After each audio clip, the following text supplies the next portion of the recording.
It's worth understanding this bash plate is for the riders who push their bike to the limits off-road, or for the adventurer on the long rides in the middle of nowhere and need peace of mind and reliability. That's what makes our 800MT-X bash plate different. This isn't just a skid plate, it's a fully engineered protection system. Our tank protectors act as a crash bar but with added protection and structure. They mount directly to the frame at the upper crash bar points, giving real protection in heavy drops, not just low-level impact coverage. The bracketing system spreads load across multiple mounting points for maximum structural integrity. And with the modular design, any damaged section can be replaced without swapping the entire unit. It's built to handle impacts that standard setups simply aren't designed for. Rightio. All right, we're removing the master cylinder guard first.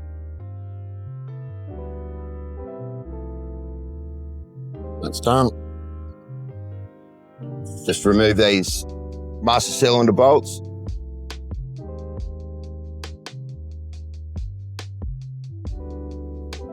Let that be.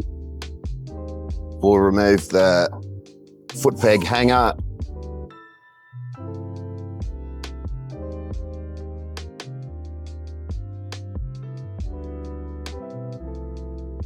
And tuck that up out of the way. Then we just need to remove that.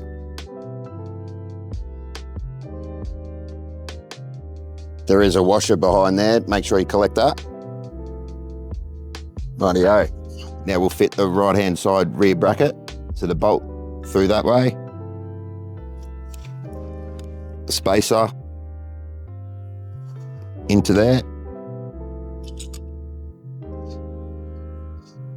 And make sure you fit this black washer back on. Do him up, finger tight.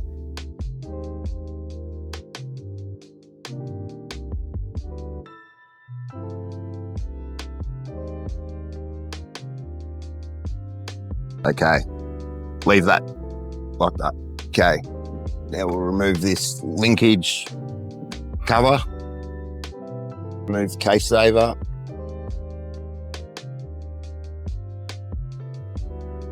Stay there for a minute.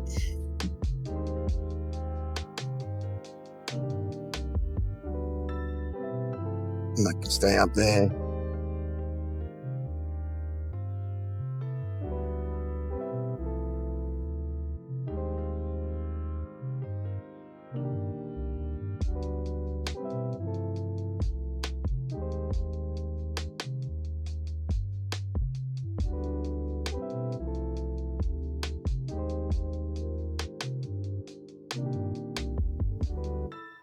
And that's the kickstand off.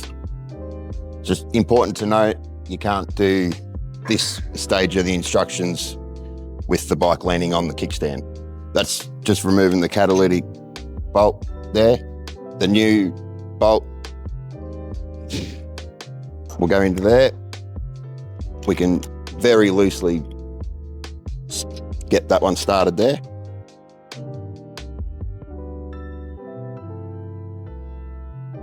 That goes behind there. 2 washers will fit between the kickstand and the bracket.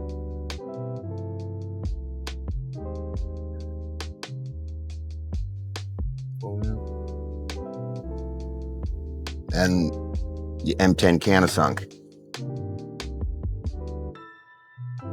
So now we'll get these just finger tight. You have to do these up pretty evenly. I think one. Correct, yeah. Consecutively, I should have said. Okay, now we'll just refit this foot peg hanger support. In there. That will wind into there. This might be a bit of a wriggle and juggle kind of job. There's a lot of bolt holes to line up, which is one reason why we leave them all finger tight for now. You should get on more videos. Hey? You should get on more videos. I don't think so. If I had someone else's face, yeah. I can arrange that. Hey, I do you think? Work it out. We'll buy you a Slipknot mask or something. Yeah. Joey Jordison here. Yeah. Leather face. Yeah. Yeah, that'll all be good for now. It's a handy note just to zip tie the chain up against the swing arm. Just keeps that lower chain out of your way while you're trying to work with all them bolts. We can always cut that off later. So this is the middle support bracket. I know a lot of people are skeptical about mounting straight to a sump, but as these are rubber buffers that I'm winding in at the moment, they're actually quite soft. They got a lot of give in them. The main reason for this support is more so for a lifting point, just as a bit of structure halfway through the bash plate. It's not really a structural point.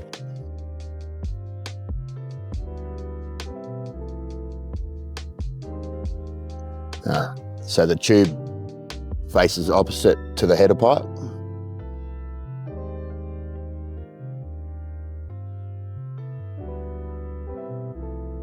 Do these ones up tight.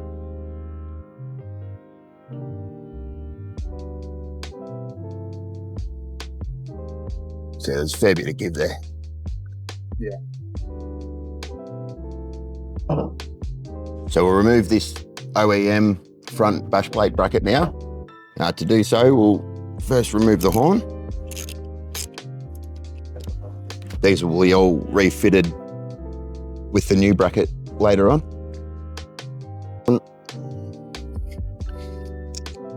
These oxygen sensor plugs, just squeeze these little fittings and they pop out.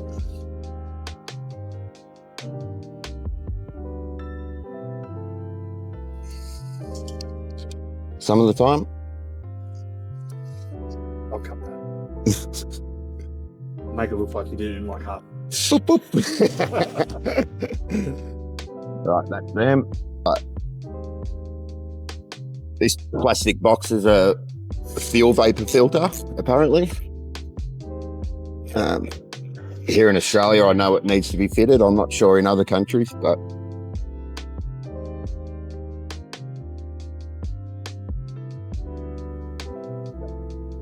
okay.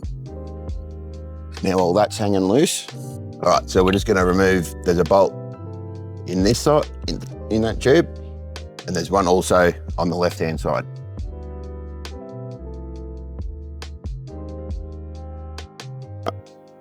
They're loose. We'll just cut these little zip ties.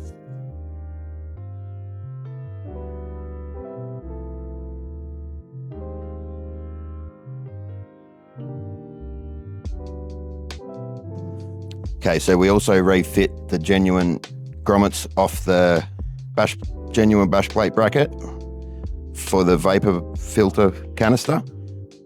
And just pop that steel sleeve back in. So we'll refit the B&B right-hand side front bracket. This is the genuine bolt out of the genuine bash plate bracket. So we'll go up. Fucking spanner off.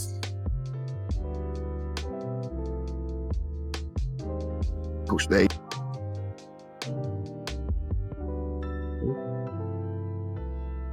All this wiring behind that tag.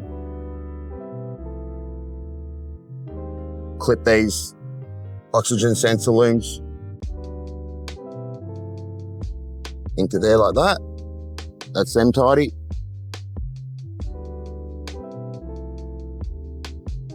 Refit the horn using the genuine bolt.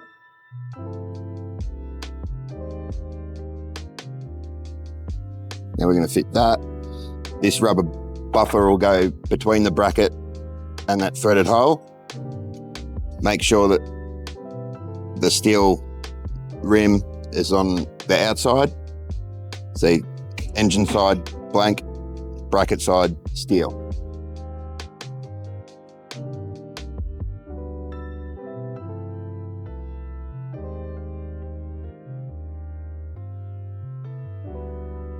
When you're doing this one up, this doesn't have to be super tight. The bolt will bottom out, and that's as far as you need to go. The buffer compresses, so it holds tension on there. Both bolts can be tightened up completely now. Okay, this side, exactly the same as the right-hand side, just without all the plugs and bullshit.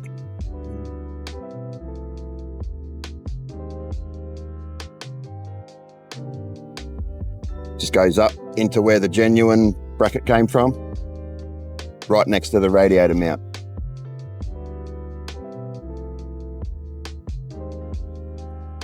Just get that one started.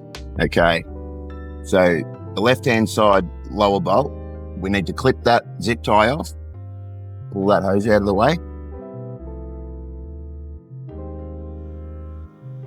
And this little black plug, if you kind of twist and pull at the same time, it'll unscrew.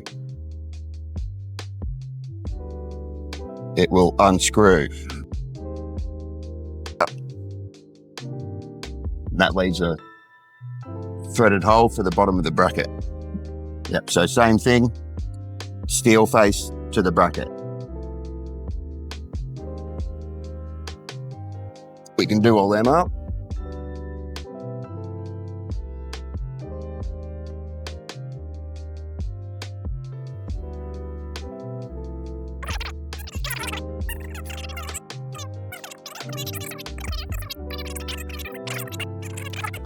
Well, we'll see. I'll let you know. Right, so we're going to reuse these fuel hose clips. Just pull the back of them, pull it off. Then on the new bracket, just push it up into there. You'll hear it clip.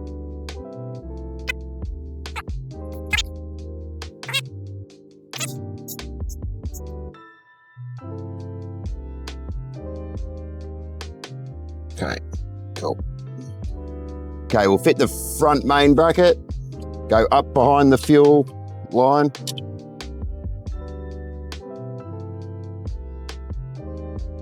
You might have to wriggle these just a little, just to get them to line up.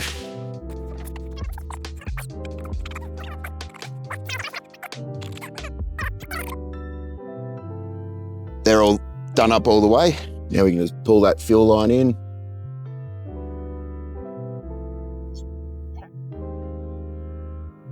Just zip them up. They don't have to be extremely tight, otherwise you'll block off your fuel.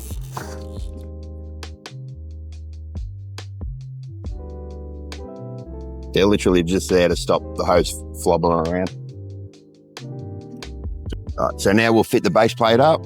I just like to start with the M6 into the center plate first. It has a bit more movement to allow you to line up the rear ones then. I'll chuck these M8s in the rear brackets.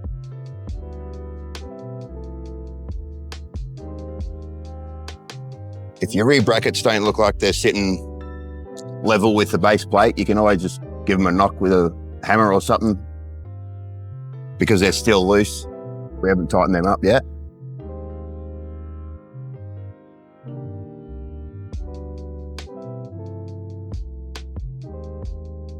Yep, leave them loose. Now we'll fit up the front main plate. First go into the front main bracket.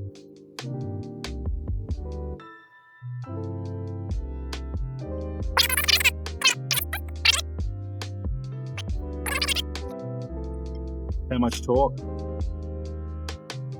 23,000. These top four don't need to be super tight because there's a rubber buffer behind them. The rubber will hold tension on all the bolts.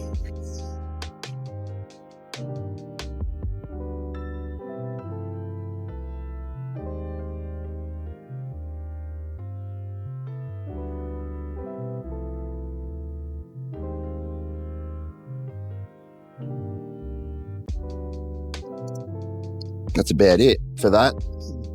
Right, now we'll fit the top fuel tank spigots. So we'll loosen off this rubber isolated fuel tank fitting. Just take the bolt out, take that out, take the rubber bush off and put it back in there. It'll sit there for a minute. We don't need that anymore. Yep. Okay, you can slip this supplied aluminium spacer through that grommet. Replace back into there. Feed that bolt in through there. Okay, and install that. You might need to like lift and push forward a little bit for the bolt to line back up.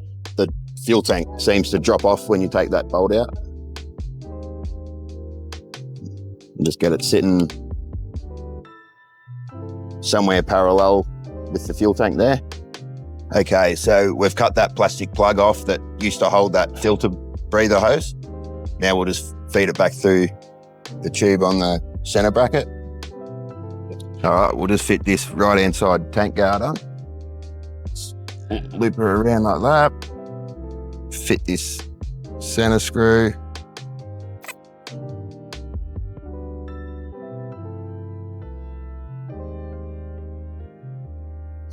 We can do these countersinks up.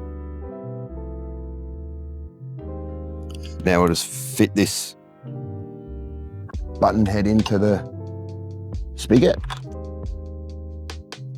Again, this might take a little bit of pulling and shoving.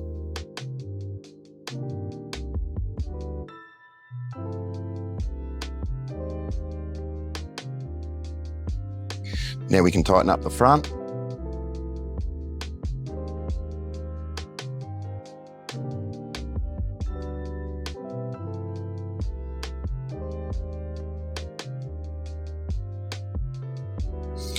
Repeat on the left-hand side.